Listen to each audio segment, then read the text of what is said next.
네, 철은 FE라는 분이 이렇게 질문을 주셨는데요.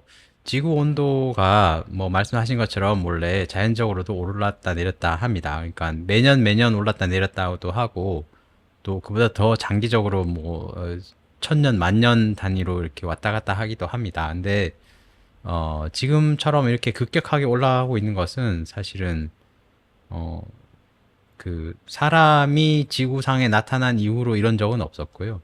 그 지구 전체, 그러니까 뭐 45억 년 전체로 봐도 이 정도로 올라간 경우가 별로 없었습니다. 그래서 지금처럼 막 올라가는 거는 분명히 비정상적이고, 그리고 이렇게 급하게 올라간 적이 없습니다. 그래서 이거는 비정상적인 거고요. 사람의 활동 때문에 올라간 것이니까, 그리고 이 지구에서 기온을 유지하는 어떤 그, 그 메커니즘이 손상된 거기 때문에 자연스럽게 내려갈 가능성은 없다. 이렇게 생각할 수 있을 것 같습니다.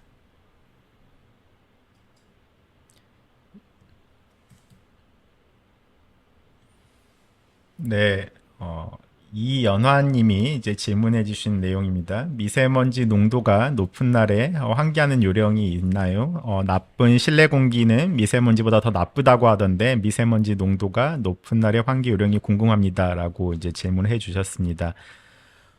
실내 공기 오염에 대해서 이제 좀 인지하셔야 될 것 중에 하나가 이제 실내 공기 오염 물질은 이제 미세먼지뿐만 아니고 이제 다양한 다른 이제 오염 물질들이 있습니다.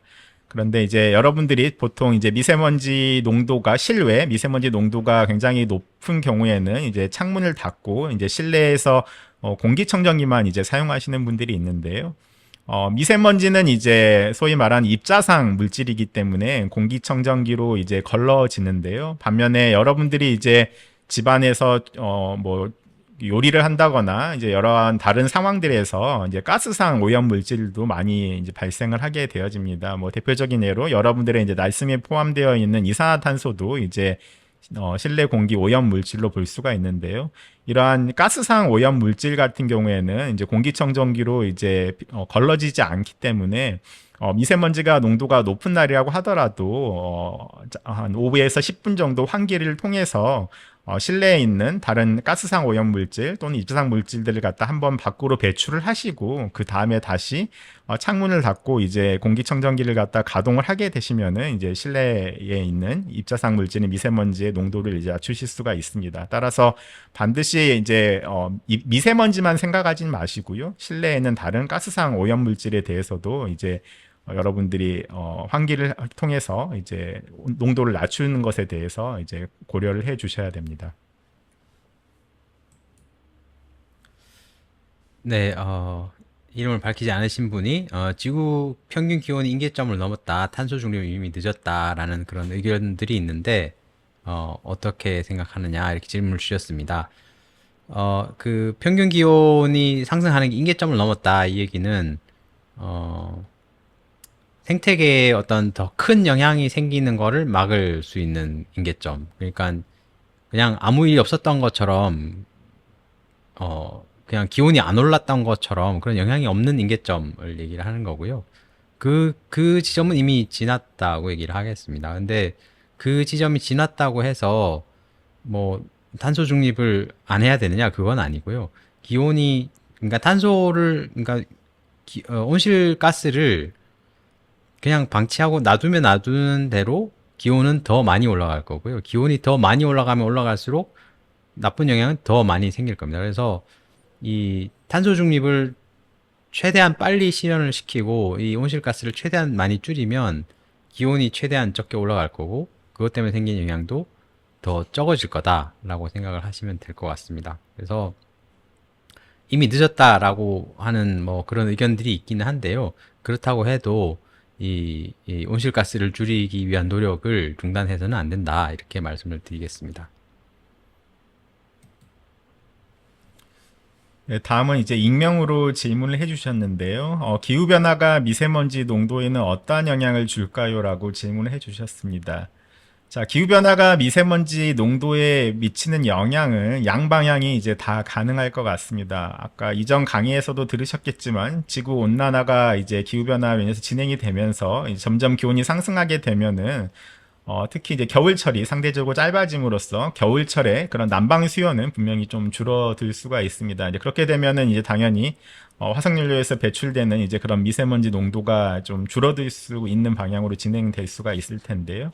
반면에 또 한편으로는 기후변화로 인해서 여름철에 뭐 지금도 우리가 경험하고 있지만 뭐 폭우라든가 그런 강우량이 증가해서 상대적으로 또 미세먼지가 많이 이렇게 씻겨져 내려가는 그런 영향도 이제 발생할 수가 있고요. 또 한편으로는 여름철이 이제 굉장히 폭염의 빈도가 올라가면서 우리가 이제 그 온도를 낮추기 위해서 여러 가지 에어컨을 가동한다거나 그렇기 때문에 그러한 에너지를 얻기 위해서 또 사용하는 그런 뭐 화력발전소의 그런 가동 증가 같은 것들은 또 미세먼지 농도를 높이는 방향으로 진행할 수가 있습니다. 또 다른 한편으로는 이제 지금 기후변화로 인해서 우리 한반도 상공을 지나가는 그런 이제 공기의 흐름이 전반적으로 좀 느려졌다고 이제 보고가 되고 있습니다. 그러면은 이제 미세먼지라는 게 이제 국내에서 발생하는 것도 있지만 국외에 이제 특히 우리나라 같은 경우는 중국 쪽에서 이제 유입되는 이제 미세먼지가 있을 텐데요. 이제 그러한 것들이 한반도 상공에 이제 기류의 흐름이 좀 느려졌기 때문에 기존에는 좀 더 빠르게 이제 동쪽으로 빠져나가서 미세먼지 농도가 떨어질 수 있었다면은 지금은 상대적으로 천천히 이제 이동하게 되어졌기 때문에 뭐 국내에서 배출하는 오염 물질이라든가 외부에서 유입된 그런 미세먼지 오염 물질들이 한반도 상공에 좀 더 과거보다 더 장기간 머무를 수 있기 때문에 이제 그러한 경우에는 이제 미세먼지 농도가 상승할 수가 있습니다. 그래서 이제 방금 말씀드렸던 그러한 요인들이 미세먼지를 높일 수도 있고 떨어뜨릴 수 있지만 결국은 이제 우리가 경험하는 것들은 그런 것들의 복합적인 영향이라고 볼 수가 있겠습니다.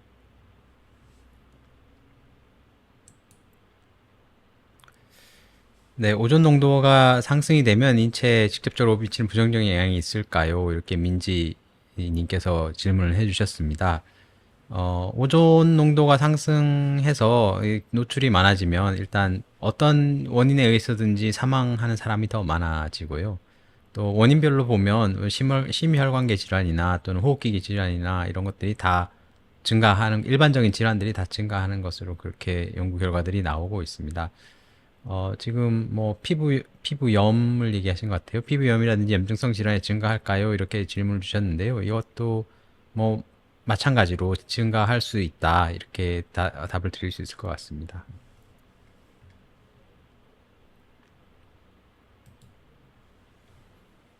네.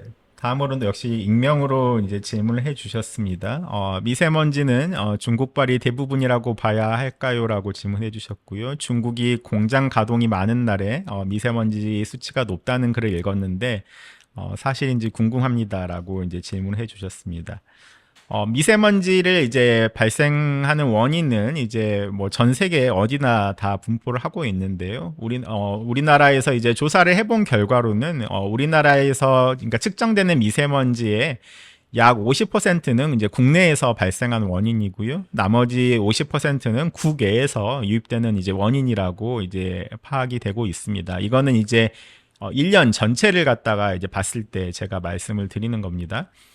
반면에 이제 겨울철에 굉장히 고농도의 이제 미세먼지 농도가 발생했을 경우에는 이제 중국에 그런 영향이 상대적으로 이제 크다고 이제 알려져 있습니다. 그래서 굉장히 고농도의 미세먼지가 이제 유입이 됐을 경우에는 중국의 영향이 80% 이상에 이제 도달하는 시기도 분명히 이제 존재하는 것으로 알려져 있고요. 하지만 반면에 이제 여름철이 되면은 이제 중국의 영향보다는 오히려 국내 자체 배출원의 영향이 이제 훨씬 큰 것으로 알려져 있습니다. 아까 제가 국외에서 이제 유입되는 영향이 연 평균으로 봤을 때 절반이라고 말씀을 드렸는데요. 그 국외의 그 절반이 다 중국은 아니고요. 북한에서 넘어오는 이제 미세먼지의 영향도 한 9% 정도 차지를 하고 또 우리보다 이제 더 동쪽에 위치하고 있기 때문에 우리나라의 미세먼지의 영향을 이제 거의 안 줄 걸로 추정하지만 일본에서도 이제 유입되는 그런 미세먼지의 영향이 또 1, 2%가 이제 존재를 하고 있습니다. 그래서 우리나라의 이제 미세먼지의 영향은 국내와 국외 영향이 이제 반반이라고 이제 보시면 되겠고요. 여기서 질문해 주셨던 이제 중국의 공장 가동량이 많은 날에 우리나라 미세먼지가 높다라는 경우는 이제 겨울철에 중국의 영향이 굉장히 크게 작동했던 이제 굉장히 고농도가 유입됐던 그런 시기에는 방금 말씀드렸던 중국의 그런 공장 가동 일수와 영향력을 찾을 수가 있을 텐데요.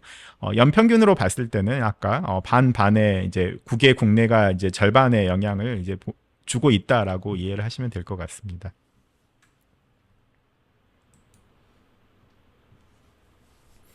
네, 또 기후변화 때문에 환경이 달라지면서 발병할 수 있는 질병 중에 알레르기 질환도 포함되느냐 이렇게 질문을 주셨습니다. 어, 제가 강의하면서 말씀드렸듯이 여러 가지 경로를 통해서 건강 영향이 나타나는데요. 알레르기 질환도 뭐 여러 가지 경로를 통해서 나타날 수가 있습니다. 예를 들어서 뭐 기후변화 때문에 대기오염 물질이 더 많아졌다. 예를 들어서 미세먼지가 더 많아졌다. 그러면 미세먼지 때문에 알레르기 질환이 생길 수도 있거든요. 그럴 수도 있고 또는 뭐 기온이 올라가면 이제 식물들이 또 많이 그러니까 어느 정도 올라가면 식물들이 많이 자랄 수 있고 또 여러 가지 꽃가루를 더 많이 만드는 식물들이 더 잘 자랄 수도 있고 그렇습니다. 그렇게 되는 경우에 뭐 꽃가루나 또는 다른 알레르기 물질들이 더 많이 배출이 돼서 그거에 노출이 되면 또 알레르기 질환이 많이 생기고 그럴 수가 있는 거죠. 근데 뭐 기후변화의 직접적인 영향, 그러니까 앞에 말씀드렸던 그 뭐 폭염이나 뭐 강수량이 많아져서 이제 홍수가 나거나 또는 가뭄이 들거나 해서는 직접적인 영향으로는 알레르기 질환이 뭐 생긴다고 얘기하기는 좀 어려울 것 같긴 합니다. 근데 뭐 강의 중에도 말씀드렸습니다만 이 기후변화 때문에 생기는 건강 영향이 요런 것들이 생길 것이다 이렇게 예상은 하지만 그게 진짜로 얼마나 많이 생기나 이것은 좀 연구가 더 많이 필요한 상태라고 봐야 할 것 같습니다. 네, 이번에도 역시 익명으로 질문해 주셨습니다. 미세먼지라는 용어가 대중적으로 사용된 지 10년이 채 안 된 것 같은데, 이전에는 미세먼지라는 개념이 없었던 건지, 아니면 수치가 심하지 않아 그렇게 심각하게 다뤄지지 않았던 것인지에 대해서 궁금하다고 이제 질문을 해 주셨습니다. 미세먼지로 인한 이제 건강 영향은 사실 이런 대중적으로 용어가 사용되기 전보다 훨씬 이전부터 이제 전문가 집단에서는 이제 연구가 되어져 왔습니다. 그리고 미세먼지의 그런 농도 수준은 이제 과거가 훨씬 더 높았고요. 아마 지금 현재가 상대적으로 굉장히 낮은, 그러니까 우리나라의 그런 뭐 20세기, 21세기의 그런 흐름으로 봤을 때는 지금이 이제 가장 낮은 수준에 속하는 이제 미세먼지 농도라고 볼 수가 있습니다. 자, 그러면은 왜 이제 일반 대중들이 느끼기에 이제 미세먼지 용어라는 게 사용된 지 한 10년이 채 안 된 것 같다라고 이제 느끼시냐면 소위 말하는 이제 언론이나 공중파 방송에서 이제 미세먼지라는 용어가 이렇게 많이 사용되지가 않았습니다. 본격적으로 이제 언론에 등장하게 된 시기는 이제 2013년부터 일간지와 이제 공중파 방송에서 미세먼지라는 용어가 많이 사용이 됐습니다. 그래서 여러분들이 이제 그 검색을 갖다가 많이 하게 되는 그런 시기를 갖다 아마 이제 뭐 구글 트렌드나 네이버 트렌드 같은 데서 확인을 해보시면은 일반 이제 국민들이 미세먼지가 뭐야라고 하면서 이렇게 찾아보기 시작한 게 2013년부터라고 이제 알려져 있습니다. 이제 그러다 보니까 일반 국민들은 2013년부터 이제 미세먼지라는 용어가 사용이 되고 그때부터 점점 이제 미세먼지가 심각해진 것이 아닌가라고 이제 생각을 많이 하시는데요. 과거의 미세먼지 농도는 더 높았고요. 여러분들이 이제 우리나라의 뭐 88년 서울올림픽 같은 경우에는 지금보다는 상상하기도 어려운 수준의 미세먼지 농도에서 올림픽이 개최됐었고요. 이제 그 이후에 여러 가지 이제 환경에 대한 그런 법률들이 제정이 되고 인식이 높아지면서 이제 꾸준히 미세먼지 농도는 이제 낮춰져 왔다라고 이해를 하시면 되겠습니다. 네, 또 지연님께서 기후변화로 인해서 인수공통 감염병이 늘어날까요? 이렇게 질문을 주셨습니다. 어, 이것도 이제 간접적인 경로를 통해서 건강 영향이 나타나는 경우로 생각을 할 수가 있겠습니다. 그래서 동물맥의 감염병 또는 곤충맥의 감염병 이런 것들이 기후변화로 인해서 영향을 받는 질병들이 될 수 있다 이렇게 말씀을 드렸고요. 인수공통 감염병이 뭐 동물맥의 감염병인 거죠. 그래서 기후변화가 생겨서 이제 생태계가 변하게 되면 이 동물들의 생태계도 변하게 됩니다. 그래서 어떤 동물들은 지금 이제 우리가 살고 있는 예를 들어 우리나라에 지금 살고 있는 동물들이 있는데 뭐 이 동물들이 서식지가 더 늘어날 수도 있고 줄어들 수도 있고 그런 거죠. 그래서 어떤 근데 그게 어떻게 될 건지 정확하게 예측하기는 쉽지는 않습니다. 근데 그렇다 하더라도 그게 변화가 될 것이다라는 것은 분명한 거고요. 어, 그리고 이제 우리나라뿐만 아니라 전 세계적으로 그런 현상들이 나타날 것입니다. 그래서 동물들하고 어 사람이, 그러니까 동물의 서식지가 변한다는 거는 사람하고 동물하고, 그러니까 사람이 접촉하는 동물의 종류가 바뀔 수 있다라는 얘기고, 또는 사람이 접촉 안 하던 동물을 접촉할 수도 있다, 이런 얘기가 되겠습니다. 그래서 사람이 동물하고 접촉을 하면 그때 이제 인수공통 감염병이라는 게 생기는 거거든요.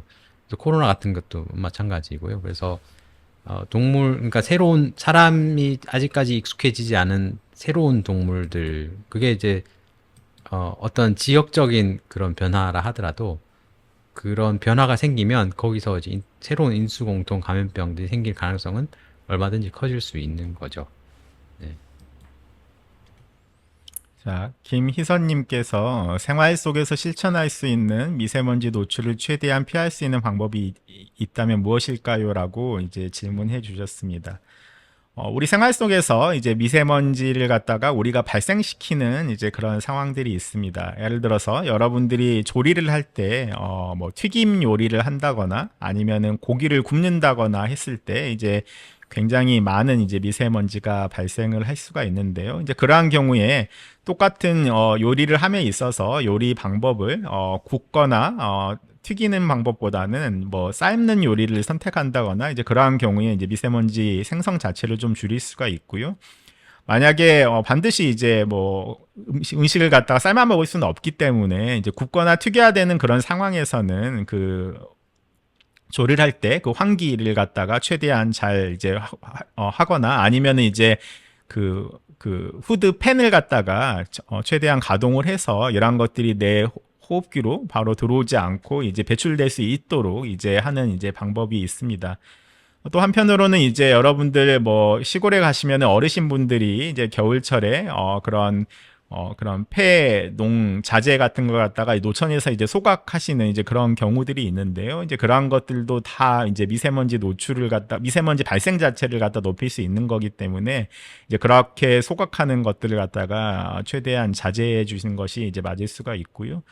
또 요즘에 이제 그런 캠핑이나 또는 다른 이제 별장 같은 곳에서 요즘에 이제 화목난로를 갖다가 이제 많이 들여놓고 이제 그런 화목난로를 갖다가 가동하는 게 이제 예전에 뭐 그런 추억들을 거슬리면 이렇게 추억할 수 있는 그런 요소로서 사용하시는 분들이 있는데요. 이제 화목난로 자체가 이제 나무를 갖다가 이제 연소시켜서 열을 얻는 것이기 때문에 이제 미세먼지를 갖다가 상대적으로 이제 많이 발생할 수가 있습니다. 이제 그러한 것들에 대해서 그런 연소를 갖다가 줄일 수가 있으면은 이제 우리가 미세먼지에 대한 생성 자체를 줄임으로써 노출을 피할 수 있겠습니다. 네, 여기까지 해서 이제 여러분들 질문에 대해서 저희가 여러분들에게 이제 답변을 드렸습니다. 이제 저희 이제 마쳐야 될 시간이 돼서 여기까지 해서 2024년 제3회 환경보건 콘서트 일정을 마치도록 하겠습니다. 여러분 참여해주신 모든 국민 여러분들께 감사드립니다. 네, 이상으로 마치도록 하겠습니다.